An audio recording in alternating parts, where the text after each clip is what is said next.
We are just getting started here. We're really happy to have you.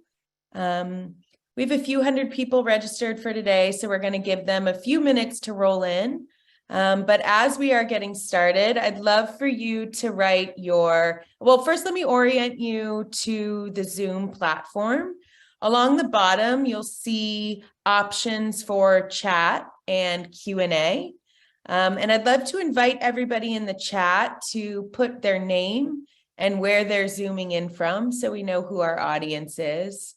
And Julia will be participating actively in the chat, so feel free to converse with each other. But if you have questions for the panelists, I'll also orient you to the Q&A function, which is also in the bottom menu toolbar of your Zoom. And that's where we'll be sort of logging and recording questions to answer live.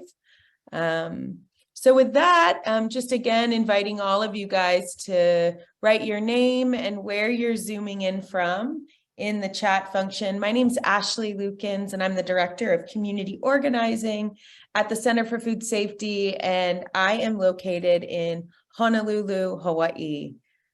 Taylor, I'll pass it to you. My name is Taylor Arbuckle. I'm the program coordinator of our International Alliance on Climate and Agriculture, and I am zooming in from Southern California. Thanks, Taylor. You want to bounce it to Debbie? Yeah, all you, Debbie. Hi, I'm Debbie Barker, and currently serving as International Coordinator for the International Coalition or International Alliance on Climate and Agriculture that Taylor referred to. And prior to that, I was the co-director and director of the International Forum on Globalization, and then also the international director at the Center for Food Safety. Awesome. Thanks, Debbie. Helmy, we know you're having a little bit of technical issues, so while you're figuring your stuff out, we'll pass it over to our humble leader, Andrew Kimbrell. Andy, where are you zooming in from? Hey, Ashley, I'm Andrew Kimbrell, the executive director and founder of the Center for Food Safety, and just delighted to be here. Sorry not to be with you in video, but still happy to be here. And I am calling in from the belly of the beast, Washington, D.C., where so much of the problems that we're going to be talking about have originated. But lots to talk about, and I really look forward to the webinar. Awesome. Thanks, Andy. Andy will be chiming in like the voice of the all-knowing throughout the webinar. And thanks, Andy, for joining us as you can. I just wanted to greet a few of you guys again, inviting you to participate in the chat. Oh, it looks like the chat is disabled. I'll let Taylor figure that out. But welcome, everybody. You know, today we have a couple goals for this webinar. One is to really help everybody get under the hood on COP27. This is a major global annual meeting that where participants make big decisions about how we are going to address the climate issue. But we also want to think about this meeting from the perspective of those who the meeting wasn't intended for. I think Andy will talk later in the webinar about the two COPs that exist, those for the participating countries and those for the activists that are trying to transform the behaviors of those governments. And we really welcome your participation. Again, you can participate actively through the Q&A function, and hopefully we'll get that chat function re-enabled soon. I'd love to start off with Debbie. Debbie, I know that you have been to COP several times. So I'm wondering if you can tell people, like, what is COP? I'm assuming it's not a convention for police. What do people do there? And maybe help us understand how it's changed over the past years that you've been there. Right. Thank you. Thank you very much for organizing this. And Okay, I'll try and be very brief and try not to be too wonky, because it can get kind of wonky when you go down the COP, deep end. But essentially, in 1992, the United Nations met in Rio for what was known as the Earth Summit, and governments gathered from all over the world and signed a treaty called the United Nations Framework on the Convention for Climate Change.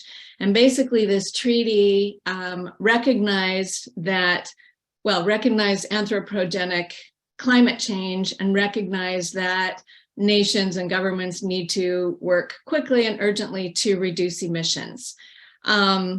Today, there's about 179 parties that are part of the treaty, parties / really our governments.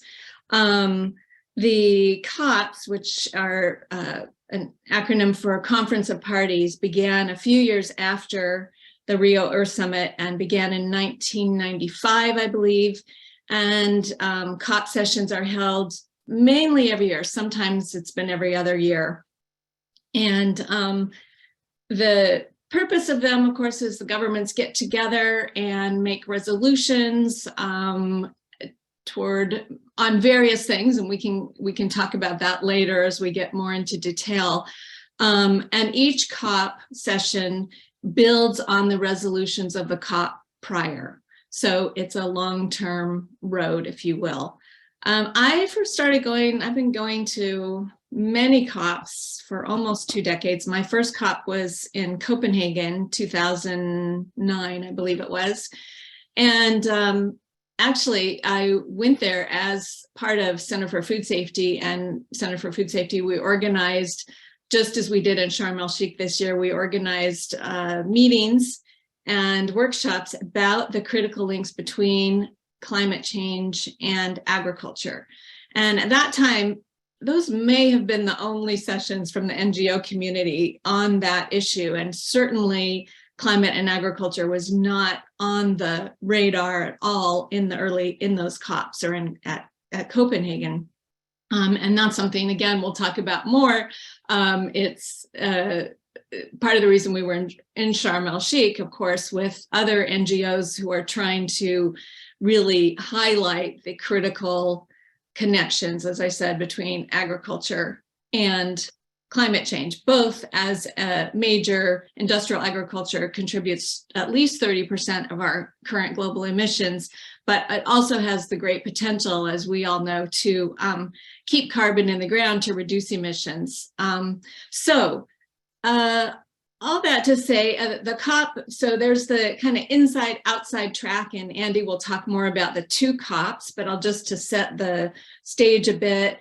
The inside talks and dialogues and negotiations happen at COP among official accredited NGOs and governments as well. And that actually is a process that goes on all during the year and leads up to the COP talks and negotiations among the governments and accredited NGOs participating in those sessions. And then there's the quote outside. Debbie, can I just jump in really quick? What is an accredited NGO? Like, what does one have to do to be an accredited NGO? You have to fill out a lot of forms with the United Nations. It's a very long process to get accredited. It's harder and harder to do these days because there are so many people that want to attend the COPs. So that's just one of the many functions of keeping the people out of COP.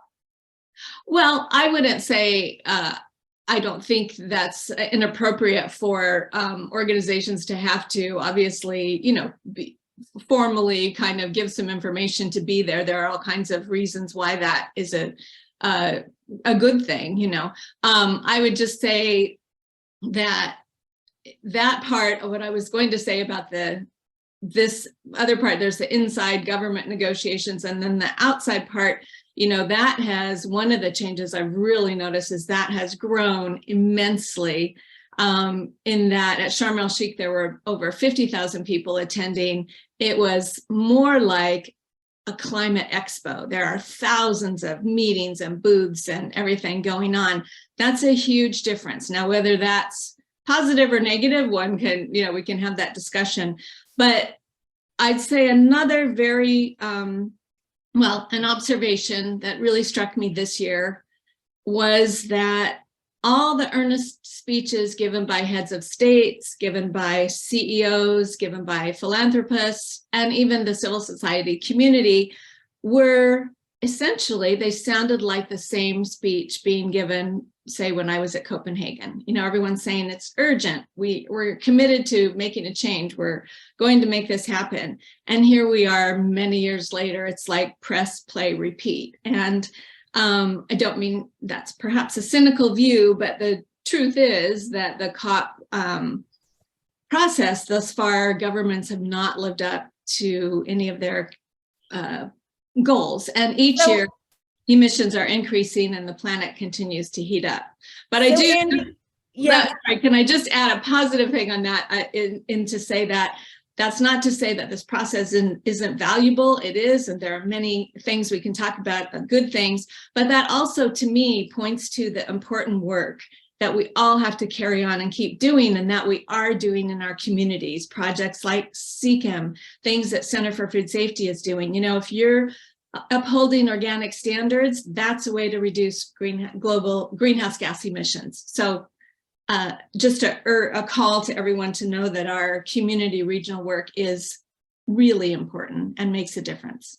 Hey, Andy, you know, I know that you've attended other global meetings, and as we were thinking about this webinar, it felt important to situate COP in that history of large empowered governments getting together to decide on policy that the bulk of civil society is sort of raging against. So how did COP for you compare to, for example, the meetings around the WTO in Seattle or Cancun, and what feels different for you now?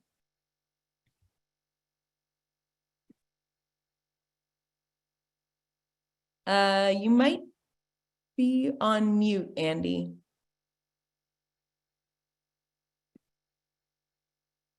Yeah, sorry. Yeah, this is a journey that that actually Debbie and I and many others took as part of the International Forum on Globalization. And people have to remember back now, it's, oh gosh, 30 years, where the whole idea of the World Trade Organization was that we were going to have corporate run globalization. What that meant was that if you had a nationally passed piece of legislation in the United States, for example, that restricted the way you can catch tuna in order to avoid damage to the whales, that corporate body could say, that's illegal, that's a trade violation. Your law is invalid. So it was an extraordinary challenge to the very fundaments of democracy around the world. But how to stop them? This is the most powerful corporations in the world, in league with government, as we all know. Many of the governments, including ours, are often a corporate oligarchy. So how is civil society going to change that? Well, slowly, as the World Trade Organization's meeting continued, and as they came up with more and more draconian ways to halt democracy around the world, more and more people in civil society got involved. Environmentalists, labor unions, religious organizations, indigenous people, and more. And so we finally had a huge mass of people who would come to these formal meetings, not part of the, corporate government people who were making decisions, who were part of the World Trade Organization, right? And finally, this came to a head in Seattle, where there was just a massive demonstration, massive arrests, police out of control, right? And people said, wow, something is really going on here. Well, what really happened was that the delegates and people from numerous countries around the world began to say, you know what, we can't keep going on with the United States with this. The United States was the ringleader. And the Warner Rockets started, they said, you know what, we've had it. So by Cancun, it had reversed itself. The delegates now listen to the people. So Helmy, and the Doha round of the trade negotiations, which were a done deal, were not implemented. The majority of countries said no. So there is this thing that I find exciting about, maybe I'm a little more positive than Debbie, about seeing this growing and growing climate action community showing up at this meetings, because I have this precedent. We saw it, we did it together. And I think we can do it again. Hear, hear. Helmy, I'm wondering, for you, this COP was in your backyard. I mean, how did it feel to show up as a representative from a part of the world that's not a large contributor to greenhouse gas emissions?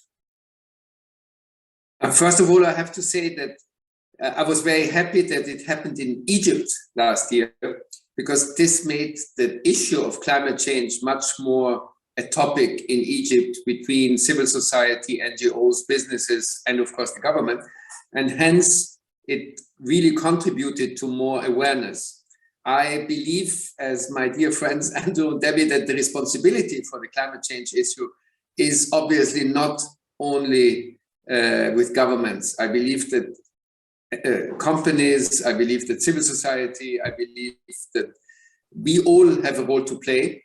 And whether we are the reason or not, maybe is an issue to negotiate support and finance and funding and other things. But in the end, we are all we are all on the same planet. We all will be hit by climate change. We all must take responsibility. Every country in the world, every citizen in the world must take responsibility. And in the end, it will be related to what our actions, every one of us, and how he behaves, how he consumes, how responsible he lives, will be part of the solution. So I was happy to see it coming to Egypt. I was happy that in Egypt, awareness did raise, and I hope in many other countries around us too.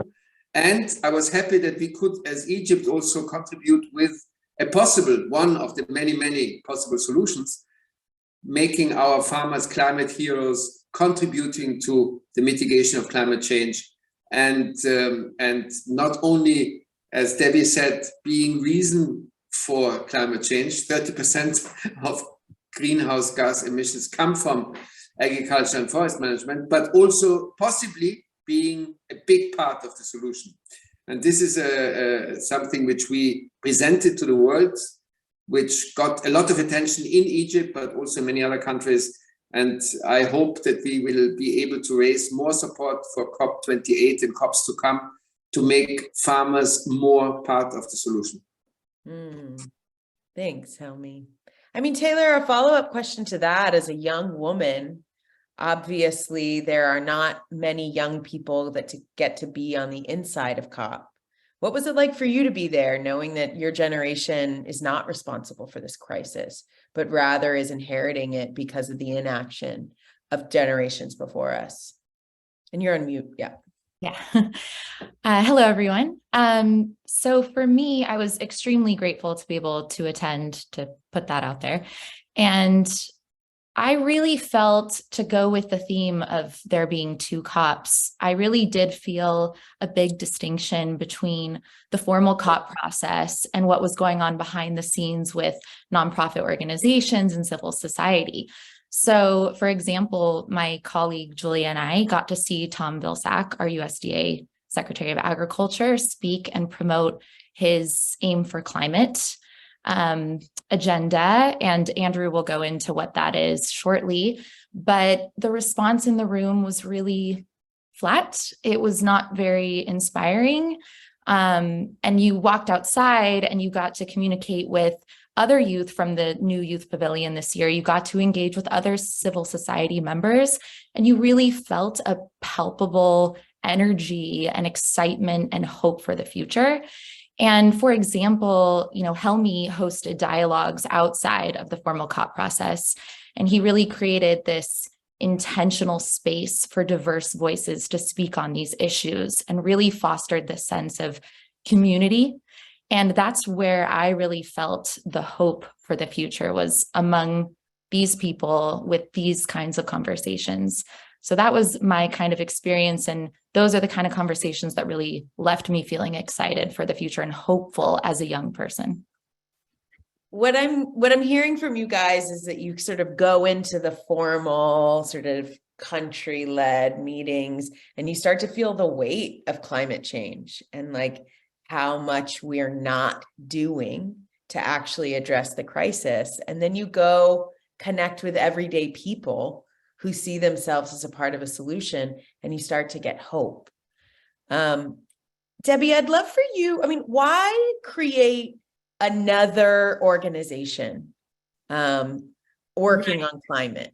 So referring to the effort here of the International Alliance on Climate Change and Agriculture, right? Yes. We're talking about it. And it was under that banner that we went to Egypt and presented workshops and meetings on links between agriculture and climate change. So as I said before, in the early COPs, and there was just really no, even though it can't be said too many times, the 30% contribution of greenhouse gases to agriculture and associated land management and transportation is immense, but yet it's just not be a major part of discussions at the COPs. And so there are groups, but it's a handful of groups who have been working on trying to highlight these issues of agriculture, how it can be a solution and why it's a problem, and the changes and the transition that we need to make away from industrial agriculture, global food systems, to ecological or agroecological or biodynamic systems of food and farming. But I think we'd all agree we need more voices to that effort, because if you talk, in this country, the media, opinion leaders, no one ever really writes about the problems of or the issues of agriculture and connecting them to how we farm and the food that we eat. It's just not up front and center, even among, environmental groups and the climate change groups. This is not a focus, and we would like to expand the focus and really shine a light on, as I said, agriculture and climate connections. And the reason why this is so critical, not only because of the damage that it's doing to greenhouse gases, but our industrial global system is, and it's proving this even more and more every day, is not resilient to respond to the climate change induced weather disasters that we see all around the world. And unfortunately, the intensity of these weather happenings are taking place in the global south, in countries that actually have not contributed the amount of greenhouse gases that we have in the global north. So there's an obligation there to assist those countries, but also to build systems of resilience. And also, we know there's so much science to show that not only can we reduce our greenhouse gases if we have healthy soils, then it keeps the carbon in the ground.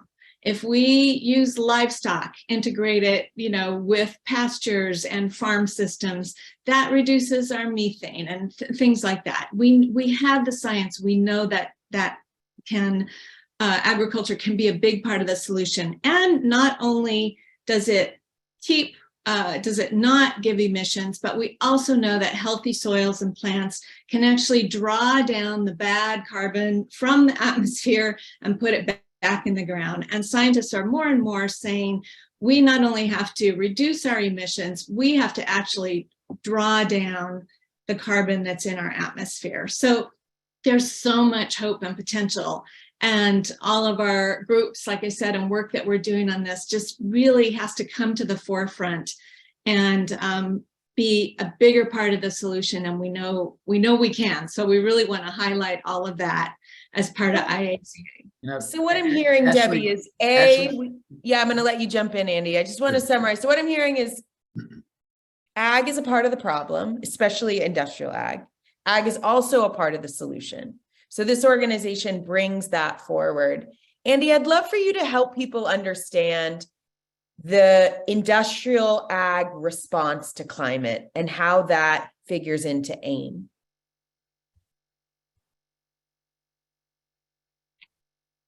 You're on mute.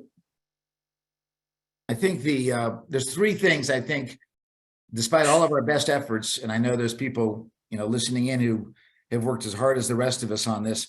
I think there's three things we haven't been as successful at as we need to be. And the first is what Debbie was saying. there is just not, we haven't reached the tipping point where media, policymakers, the public understands that industrial agriculture is an equal partner in killing the planet. We know fossil fuels, we say, yeah, that's terrible, but we haven't gotten there. People don't yet associate industrial agriculture with that, right there with fossil fuels being the culprit. The second thing we haven't done enough is we haven't really shown that there is an alternative. When it comes to fossil fuels, we say there's solar, there's wind, but when you come to the alternatives, people go, I don't know, I hear sort of sustainable, regenerative, organic, what is all that stuff? It seems very confusing to us. And the third thing we haven't done is really focus the international community on opposing false solutions. So this, again, would be, think of nuclear power or geoengineering. These are the false solutions to fossil fuels, as we'll talk about in a minute. Tom Vilsack, our Secretary of Agriculture, has a multi-billion-dollar project around the world with hundreds of corporations and dozens of governments involved to try and say that the answer to industrial agriculture's major contribution to the climate crisis, the answer is GMOs, more GMOs, robotics, nanotechnology, sensors, and a complete ignoring the way the vast majority of the farmers in the world today work, and that's simply a corporate agro-tech takeover, right? So we haven't done those three things well enough. So that is why the International Alliance for Climate and Agriculture is so important, because our job is to get everyone together to accomplish those three things. Let's make sure that we do everything we can to get the message out about industrial agriculture being a major culprit in the killing of the planet. Two, that we have called something called ecological farming based on agroecological principles. And I think Taylor can get into the details of that. We call it our broad approach. And the third is to get everyone together to oppose people like Tom Vilsack, the United States government, the biotech companies, and those who are promoting false solutions. None of that sadly is being done adequately yet. And our job is to try and bring everybody, all the great people, all the great organizations around the world together to accomplish those three goals, sort of the three pillars of what we need to do. Thanks, Andy. That was an awesome summary. Taylor, why don't you tell us, what is the broad approach? Yeah, so as Andrew said, we are promoting something called ecological farming based in agroecological practices, otherwise known as the broad approach. So broad is an acronym for all of the elements that, when brought together, represent a real and equitable solution to the climate crisis. And the key word there is together. So the alternative we are presenting is biodiverse and regenerative and organic and agroecological and democratic. So kind of breaking that down, biodiverse represents an approach that protects seed, plant, and animal biodiversity and genomic integrity, which are all vital for food security in a climate crisis world. Regenerative, so promoting practices that restore and regenerate soil, water, forests, and wildlife, which is in direct contrast to our current extractive industrial system. And then we have organic, so promoting a system that sustains the health of soils, which, as we've talked about, is a vital element in carbon sequestration, sustaining the health of ecosystems and people. And so organic systems exclude the use of adverse inputs such as synthetic herbicides, insecticides, fungicides, synthetic fertilizers, and genetically modified organisms, or GMOs. So we have BRO, next is A, agroecological. So that's local agricultural production that is at an appropriate scale, diversified, and flexible at adapting to local landscapes and changes in conditions. So this primarily relies on smallholder production, which requires considerably fewer external inputs and can contribute to enhancing the environment. So it's also really focused on social justice principles. That's a key aspect of agroecology. So that's focusing on equitable distribution of land and food and an increase in smallholder farm ownership, which naturally leads us into our last aspect and element of broad, which is democratic. So it's creating a system based on cooperative and bioregional communities, which is in direct contrast again to the dominant corporate-driven model. And so IACA promotes practices that include social and cultural diversity, economic and food equity, and food sovereignty and security. And then, of course, that includes rejecting the patenting of seeds, animals, and any other life form. So we really talk about the broad approach because we need to present an alternative to industrial agriculture that's easily understandable. And if we don't have an alternative that is properly articulated, then we cannot transform to that food future where there's a mutually enhancing food system for people and the planet. Thanks, Taylor. Helmy, I know you are a living example of the broad approach. So I'm wondering if you can tell us a little bit about your project and maybe talk a little bit about the economy of love that grounds your work. Yeah, I love to do this by just also building on what Andrew and Taylor just said. And I want to give you 3 numbers, which will make it a little bit clearer what the potential is. Egypt has a total emission of 250 million tons per year. 50 million are coming from the agricultural sector, which are 10 million acres. So agro-industry, the conventional agriculture contributes with 5 tons per acre. Okay. Now on our farms, biodynamic farms in Egypt, several thousand at the moment, but growing very fast, we sequester or avoid emittance of 10 to 20 tons per acre, which could go to 100 million tons, which would equal 50% of Egypt's emission. So what I want to say is this huge potential of the agricultural sector is what we really work on since 45 years. When my father started SEKEM as a biodynamic initiative in the desert, and obviously combined the biodynamic principles with a holistic development approach, meaning a new economy, because the problems of agriculture are very much tied to the problems of the current mainstream economic system. So by just, instead of war and all this kind of capitalistic methods which destroy the potential of people to really cover their demands in a meaningful way, he put what he called Iqtisad Mahabba, or economy of love, as a principle. And now, what is important is to say we are working now with 2,000 employees, thousands of farmers in food, pharmaceuticals, and garments in Egypt, mainly for the local market. So 80% of our biodynamic products are sold in Egypt. We are market leaders in all the segments. We have higher efficiency, higher productivity, and higher profitability. So what I want to say is that economy of love is not just kissing and hugging, but it's really proving that it's also a very efficient system. And last but not least, the economy of love makes clear that the Maya declaration that agro-industry produces cheaper agricultural products and food is not true. All of our reports, all of our research have proven that through true cost accounting principles developed by the FAO, that organic, biodynamic, regenerative agricultural products are cheaper.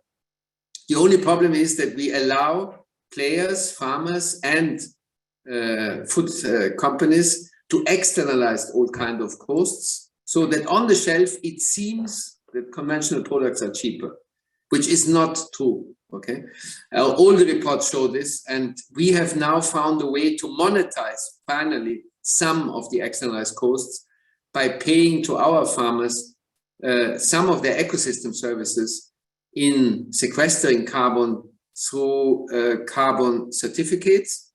Hence, we allow them to sell biodynamic products in the local market for the conventional price, and through the carbon credits have 50% higher incomes, better livelihoods. They can send their kids to school.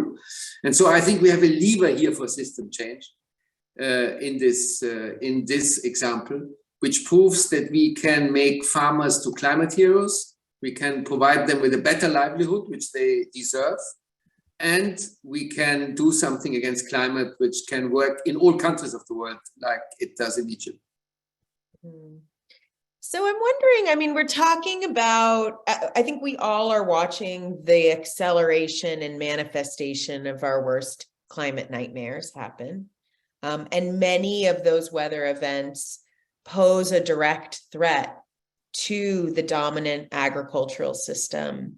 Debbie, when you were at COP, like what projects outside or in addition to Helmy's were giving you hope that there is more attention and investment in either critiquing industrial ag or proposing regenerative ag as an integrative solution to climate? Like, give us a sense of, as someone who's been there for so long, what felt different this time around?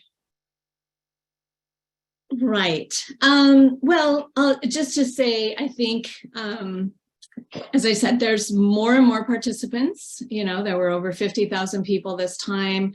A lot of people want to get in and be heard, and that's great. But that also means a lot of corporate viewpoints, industrial viewpoints are there as well. And they probably, frankly, outnumber those of us with these other alternatives. Another reason why all the work that we do or doing IACA is very important, to get our voices out there and highlight these things. But, you know, there are groups that have been there for years, like the Alliance for Food Sovereignty in Africa, AFSA, which is one of the largest alliances of smallholder farmers and pastoralists and all kinds of food producers across Africa.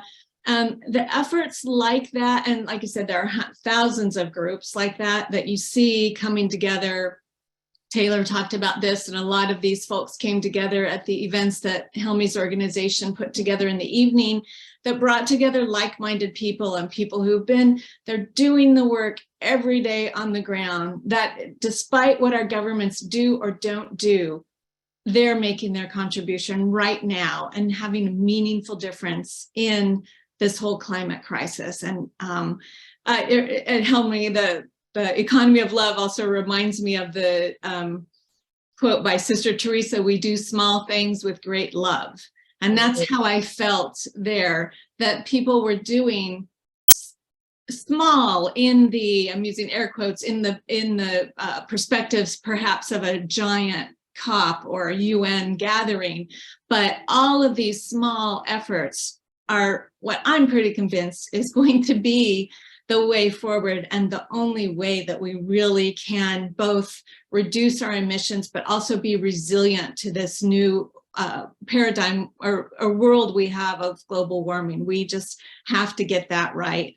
And these groups are doing that. So for me, that's the warm glow, that's the hope. That's why we go to COPs and these kinds of international gatherings, is to support one another and learn from one another and make alliances and communicate with each other to strengthen the movement into a global, you know, really brotherhood, if you will, or sisterhood of movements to move things forward in a positive direction, because we certainly need that now more than ever, I'd say. Andy, having been sort of present to the tipping points around globalization and watching the dismantling of the corporate global regime, where do you think we're at in terms of successfully attacking the corporate takeover of climate solutions? And what do you think we need to do better or differently to accelerate that process? Yeah, I think it's really important to remember, and this is true of the fossil fuel industry and industrial agriculture, they have no future. We know that, right? There's going to be no fossil fuels within 2 or 3 generations. We know that industrial agriculture is exhausting our soils, our water, monoculturing our seeds, destroying farm communities, turning animals into methane producers rather than nitrogen producers. We know that it's destroying our pollinators. We know that it's increasing climate. We know that you cannot produce food over about 100 degrees, Fahrenheit. So the industrial system is done. It's a dead paradigm walking, just like the fossil fuel. So we are the future. If there's going to be a future, it's going to be us, because those are dead paradigms walking. Now there's zombie paradigms because they're dead, but they're still coming after us. So, I just, sometimes we think of ourselves as sort of David versus Goliath, but their days are over. They've bet everything on paradigms that cannot survive and will not survive. So our job is to get the new solutions, the new paradigms, right? The broad approach, the agroecological approach, the stuff that Helmy and so many other people are doing, that has to become, primary. But there is no, they can, do everything they want to try and promote those old paradigms. Fossil fuels, industrial agriculture, same thing. They're dead paradigms. There's no future there. But of course, they are promoting it. As I said, they're zombies. And I want to go maybe a little bit slower over what our USDA Secretary Tom Vilsack is doing. He has started something called the Agriculture Innovative Mission for Climate. It started in the United States at our USDA. He has then gone global. And the idea there, as I mentioned before, was to promote agri-tech, to raise billions of dollars, to take over research universities around the world, to try and change through money, try and buy out governments, to the idea that they should be promoting GMOs. And remember, he was Biotechnology Governor of the Year when he was governor of Iowa, so he's the #1 world promoter of GMOs, but not just GMO, nanotechnology, sensors, and to really take away the sovereignty, really take away the knowledge of farmers throughout the world by trying to substitute their corporate agri-technology. And he's so far raised something like $8 billion. He's got 200 corporations, and you can imagine who they are: our good friends Bayer and Monsanto and Syngenta and that whole, the Gates Foundation, you name it, they're there. And he's gotten about 40 plus countries to sign on. We're not sure how much they really know what they're signing on to, but so this is a significant, very, very significant hijacking of this issue as people become more and more aware that industrial agriculture is an equal culprit to fossil fuels and is just a dead paradigm. They're trying to revive it through this agro-tech messaging and narrative, and it's very dangerous. And it is not, until very recently, it has not been opposed, and many of our friends around the world were not even aware of how far it had gone. So one of the major pillars, again, of the International Alliance on Climate and Agriculture is to have all of us and everybody on, hopefully, that's listening in, join us in opposing this, agri-tech solution, this very, very dangerous hijacking of the solution. So rather than going into ecological farming and the broad approach, to continue down this terrible train of technology, which will simply exacerbate the dangers and the biodiversity destruction, soil destruction, water use. It's just, it's really a catastrophic way to proceed, but it has to be opposed. So one of our jobs is to organize the international community to oppose that, and to go to the countries who've not signed on and tell them not to go to the NGOs and say, hey, listen, oppose it, and really try and deep six AIM. And and Center for Food Safety, we have sued Vilsack and the USDA many times, and many times successfully in this country. But now we got to go international and make sure he's defeated and his gang are defeated at the international level. And I just want to add to it that the reason, another thing that why this is so important to kind of sound the alarm and shed light on agreements such as AIM is because a lot of these proposals, especially by the US, are under a climate friendly or climate smart agriculture. I mean, that's everywhere. If you go around the booths at the COP and you see all of the industrial agriculture companies, they're all climate friendly, they're all diverse, they're all climate smart, they're going to do good things for the planet. And if people aren't watching closely or understanding what these so-called solutions really are, then we're heading down a wrong path. So this exposure is a really critical part. I think that groups like IACA can contribute. I just also maybe want to add for folks, I'm heading to India in a week, going to a conference / festival that Dr. Vandana Shiva is putting on. And again, you asked about the hope and about the groups who are working on alternatives. And this will be a group called Diverse Women for Diversity. And we're meeting with women seed savers and farmers from all over the world, but primarily in India. And in India, as we all know, they've had these terrible cyclones of great intensity as they've never seen before. It's wiping out farms. But the story that's going to be great to be heard, and we're going to document somewhat, is that the farms that have been using local seeds that have been saved by the generations of farmers, those farms have held up better. And this is what, in the cyclones and droughts and things like that. And this is what we mean by developing resilient farm systems. It's really the only way forward, and it's the way of the future. And it's these women farmers and other farmers who are really holding this together and building our future. Thanks, Debbie. Helmy, I mean, if we're talking about the need for solidarity across global lines and really elevating the voices of people in countries that are not producing the vast majority of greenhouse gases, like how can folks like us stand in solidarity with your organization and with other organizations that are helping to bring the broad approach to life? I mean, there are two possible answers. The one is, if we remember that the whole economic system around us is created by us, every single one of us, and his consumption habits and lifestyle, then by tomorrow morning buying organic food in your grocery store and by buying sustainable products and living a responsible consumption life, you already support the right direction. This is the one thing which every one of us can do, which is clearly not only a possibility, but also a duty we all have. And hence, we are all responsible to act on this. And I think this is something which is not only helping the South, this is the planet. And we do not do it enough. I have to say that we have all these discussions, we have these demonstrations, we go for Fridays for Future and go back and celebrate in McDonald's. And as long as we do not change our consumption habits, we are not really contributing to a change, a system change.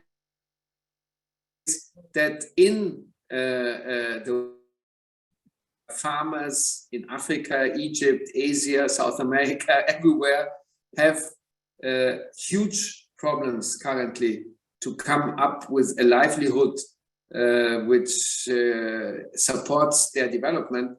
I think that every one of us and everyone in the North can do a lot by just really supporting these farmers and also honoring their ecosystem services.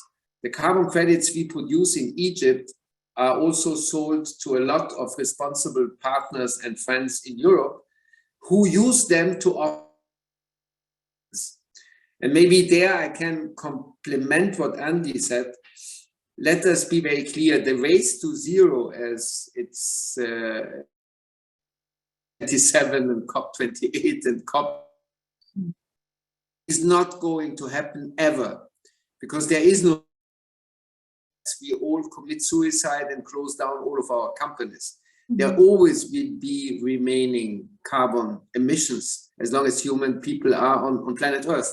And it will always need natural-based systems like agriculture to balance the carbon emissions of the other sectors.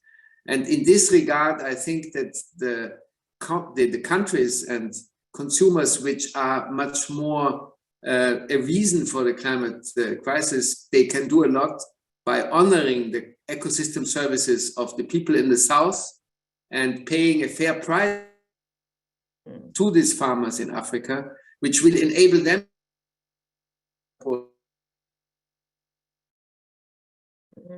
Helmy, you were cutting out a little bit, but I think what I heard you say is by honoring the ecosystem services of agricultural stakeholders in the global South, we really start to recognize that they are driving the solution.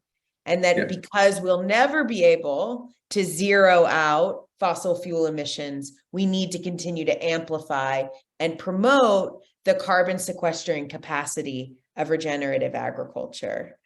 Taylor, if that is a part of the plan or the necessary playbook by which we retake the climate conversation and put it in the hands of future generations and diverse stakeholders and those that are really solving climate in everyday integrative action, how are you at the coalition really seeking to diversify your participation? So really the goal of this alliance, and we've touched on this a little bit, is working together rather than in our separate silos, because we all want the same end goal and we're stronger together. So it's really about bringing in diverse and unique voices that can contribute valuable information to help advance our mission and advance this work. And that also translates into how do we work together to create a universal language so that we can transform away from industrial agriculture toward ecological agriculture, particularly creating language that is rooted in food sovereignty and equity. So we've already brought together many diverse voices from all over the world to really strategize how we move forward and how do we support the people that are doing all of the groundwork. How do we elevate their voices? How do we elevate youth in this movement as well? That was a huge part of the conversation at COP with the first youth pavilion this year, is our generation and the generations below me are going to inherit this earth, inherit this climate crisis. We already have begun to see the effects of that. So it's really about continuing outreach and using this network to continue to expand from here. Yeah, I keep remembering the tagline, and this comes up a lot in the gun safety conversation, but also in the question of the climate crisis, nothing for us without us.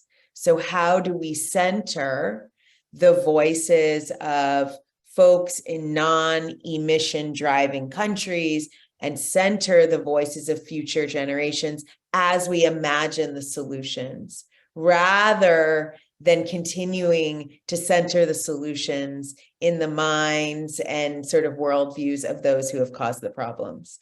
And I really appreciate just the real intention of IACA to pluralize who has a seat at the table. And it brings me back to all those forms you have to fill out to get a proper pass at COP, because I do feel like there are 1,000, tens of thousands, hundreds of thousands of youth activists and regenerative farmers and landowners and stakeholders that are never going to fill out those forms, that are never going to get a pass, that are never going to be able to afford to fly to Egypt and stay at a hotel. So how do those of us with the privilege to access those spaces really serve as their sounding board? So I want to talk about the events that you guys did, because you tried to be disruptors in the space of COP.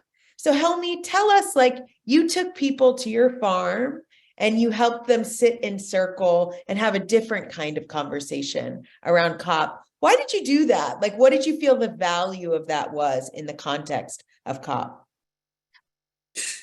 I was very, very happy that we could, during, before, and after COP, really invite many of the fantastic initiatives all over the world, getting them together to really share their experience, to learn from them, to get inspired or inspire them, and show to us and ourselves and all those like-minded people that we are not alone. There are many people everywhere in the world, in all countries, in all sectors, whether it's education, business, agriculture, who are doing great, great things. Very often we do not know about them. And the fantastic thing is there are so many solutions out there, which even in a current system, which we want to change, obviously, we want to be a model for system change, but we still also need to beat the current system with its current in its current way. We need to prove that we are more efficient, more profitable, and in the end, the reason why organic agriculture in the world has 0.7% to 6% market share, and 94 to 99% of the people still buy cheap conventional products, expensive. And I think we have to get mainstream, to reach a tipping point of 20 or 25% the world, that we are more efficient, that we can also be cheaper, that we can feed the whole world with better, healthier, but also cheaper food, which we can, as we have proven. Here. Consumers, specifically in the South, could not afford high premiums of organic or Demeter products. So we need to show that we are the better system. And let me close by saying, I believe that system change is coming anyhow, okay? And there are two ways of system change to come. One is crisis, and I hope we can avoid this one. And the other one is enlightenment, and this is what we are working for since 45 years, and we continue to work for the next 40, 50 or 200 years. But in the end, use the planet forever. So system change is coming anyhow. Yeah, I really appreciate that. It is coming. Debbie, as the person who sort of helped lay out the framework for interventions, I'd like to pass that same question to you. How did the events you sort of hosted at COP intercept and create sort of this new narrative around climate and ag? Noting that we have only a few minutes left. Right. One quick point of clarification, you can participate in COP without being accredited. There are other forms to do that. So I just want to make that clear too. And we've seen that with protests, you know, in past years, thousands of people in the street in Copenhagen and Paris and stuff. That's what we need from that perspective as well. Yeah, our as we said, our meetings that we had, our workshops that we had were aimed to bring more focus into, as Andy was saying, the three things that we need to do is, number one, talk about the industrial agriculture and why this global system is not working for people or for the planet and how it contributes to climate change. And two, what are the alternatives? And we had panelists from various parts of the world. Helmy was one of them, of course, talking about what they're doing in their regions as the alternative and the way forward and the way to reduce, sequester carbon, but also to even bring carbon down from the atmosphere, very important. And three, we were there to expose the false solutions such as AIM, because without exposing false solutions, they could just go forward under different rubrics such as climate friendly, climate smart, and people wouldn't know the difference until we shine the light on those things, and just make sure that the truly transformative, resilient systems that are not only good for soil and nature, but are good for rural communities and landscapes and people and equity and economy. We have to be sure that that's all part of the picture. And that's what we were there to hopefully try and present and shine lights on.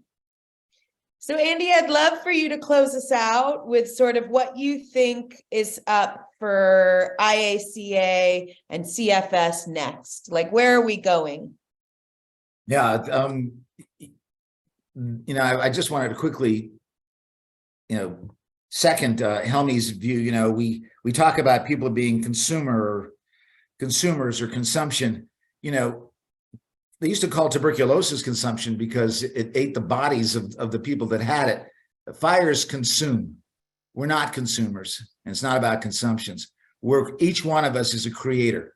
The decisions we make on what food to eat, what food to grow, what food to buy creates either this nightmare future of the climate crisis and the extraction crisis, or creates the new future of ecological farming we're talking about. So whether we like it or not, it's an ethical issue. It's just an environmental issue. It's an ethical issue. Which future are you going to create tomorrow? You get to decide. Your community gets to decide. But you are creating one or the other, whether you like it or not. We are creators, not consumers. We have to really change that language, right? And what we're hoping with the IACA is to do something. You know, I think it was best said, frankly, by Taylor. We're all so busy. You know, Helmy's doing amazing work. CFS, you know, we're fighting GMOs. We're fighting for the integrity of organic. Every day we're doing the work we need to do, our attorneys, our educational scientists, but we're in silos, right? They're not. Vilsack's not. He's got 42 countries, 200 companies. He's got billions of dollars. They go global, just like they did with WTO. They have a global connections.